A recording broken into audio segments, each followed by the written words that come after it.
और देखिए वहीं लाहौर से ये बड़ी खबर सामने आ रही है, जहां यूएस कॉन्सुलेट के बाहर प्रदर्शन हो रहा है। प्रदर्शनकारियों ने यूएस कॉन्सुलेट पर भी हमला किया, पहले प्रदर्शन और फिर उसके बाद हमला यूएस कॉन्सुलेट पर। और लगातार यहां पर देखिए प्रदर्शनकारियों के निशाने पर कहीं यूएस एम्बेसी है, कहीं यूएस कॉन्सुलेट है। अब लाहौर से ये खबर आई है जहां यूएस कॉन्सुलेट पर ही हमला बोला गया है। तो ये खबरें जो है तमाम पाकिस्तान के, कभी कराची से तो कभी लाहौर से, कभी गिलगिट बाल्टिस्तान से इस तरह की तस्वीरें आ रही हैं। किस तरह से यूएस जो कॉन्सुलेट्स हैं या यूएस एम्बेसीज हैं उनको किस तरह से निशाने पर लिया जा रहा है। लगातार यहां पर प्रदर्शन चल रहा है, लोगों का गुस्सा यहां थमने का नाम नहीं ले रहा। खamenei की मौत के बाद से लगातार यहां के लोग जो हैं अमेरिका के खिलाफ इस तरह से प्रदर्शन कर रहे हैं। और पाकिस्तान में भी अलग अलग जगहों से तमाम ऐसी तस्वीरें आ रही हैं जहां खamenei की मौत को लेकर जो नाराजगी है, जो गुस्सा है, वो लोगों का नहीं थम रहा। ईरान के समर्थन में आप देखिए ये लोग किस तरह से उतर आए हैं, आगजनी कर रहे हैं। जो यूएस एम्बेसी है वहां पर हमने दिखाया था किस तरह से तोड़फोड़ वहां की गई थी। यूएस कॉन्सुलेट को देखिए, गेट पर आग लगा दी गई है। और वरिष्ठ सहयोगी संजीव त्रिवेदी हमारे साथ जुड़ रहे हैं। संजीव, फिलहाल यहां पर क्या हालात है, क्योंकि जिस तरह की तस्वीरें लगातार हम देख रहे हैं, चौथा दिन है और हर दिन इसी तरह की तस्वीरें पाकिस्तान से, कभी कराची तो कभी लाहौर से आ रही है, जहां लोग यूएस कॉन्सुलेट हो, एम्बेसी हो, किस तरह से निशाने पर ले रहे हैं। अभी क्या ताजा हालात है संजीव?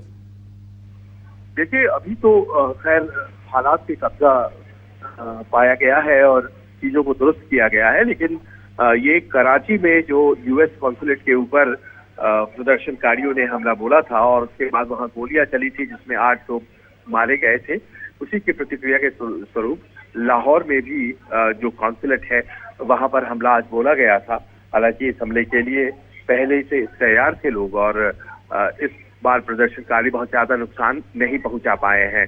और इसी का असर है कि अगले 3 दिन के लिए जितने भी कॉन्सुलेट हैं और दूतावास है वहां पर इस वक्त कह दिया गया है कि वीजा सर्विसेज सस्पेंड रहेंगी और अगले 3 दिन वहां वीजा सर्विसेज नहीं दी जाएंगी। यहाँ आपको ये भी हम बताते चले कि न केवल पाकिस्तान में बल्कि जो ईरानी मिसाइल्स हैं वो चूंकि गिर रही हैं अब उन ठिकानों पर जो कि अमेरिका से जुड़ी हुई हैं, तो कई देशों में जो कॉन्सुलेट सर्विस है या दूतावास है उसे बंद कर दिया गया है, जैसे कि जॉर्डन में, जैसे कि सऊदी अरेबिया में, जैसे कि इजराइल में, इस तरह के देशों में बंद कर दिया गया है और कई देशों में तो अनिश्चितकाल तक बंद कर दिया गया है।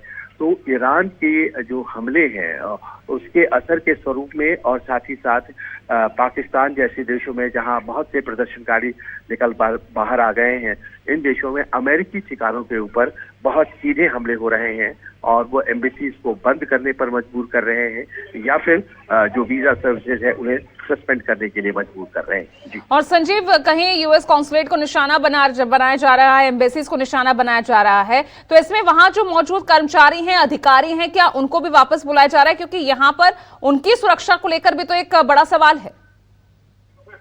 जी हाँ, देखिए, जो सऊदी अरब में घटना घटी है कल रात, जिसमें कि रियाद में जो एम्बेसी है अमेरिका की, उसके ऊपर हमला किया गया, उसमें 2 मिसाइलें दागी गई उसके ऊपर।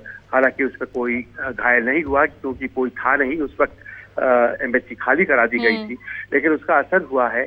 और जॉर्डन में, इराक में और बहरीन में, इन 3 जगहों पर वो तमाम कर्मचारी जो कि नॉन इमरजेंसी सर्विस में आते हैं उन तमाम कर्मचारियों को वापस बुला लिया गया है और नॉन इमरजेंसी सर्विस में आने वाले कर्मचारी अब वहां नहीं रहेंगे। यानी कि जो एकदम इमरजेंसी सेवा है बस वही अधिकारी वहां आपको मिलेंगे, नॉन इमरजेंसी सर्विसेज नहीं मिलेंगे। यानी कि जो ग्रेड होता है दूतावास का वो घटा दिया गया है, कम वहां पर स्टाफ रहेंगे तो कम खतरा होगा।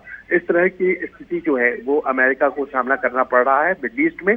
और पाकिस्तान साउथ एशिया आते आते आपने जैसा कि खुद बताया कि यहाँ लाहौर में दूतावास, कराची में दूतावास पर हमले हो रहे हैं। तात्पर्य होता है कि एक व्यापक जो विरोध है उसका असर लोगों के बीच है और उसे कहीं ना कहीं अमेरिकियों को झेलना पड़ रहा है। जी बिल्कुल, बहुत बहुत शुक्रिया आपका संक्षेप इस तमाम जानकारी के लिए। तो फिलहाल तो स्थिति पर काबू पा लिया गया है, लेकिन लोगों का गुस्सा नहीं थम रहा है और किस किस रूप में वो बाहर आ रहा है जिसका सीधे तौर पर सामना अमेरिका को करना पड़ रहा है।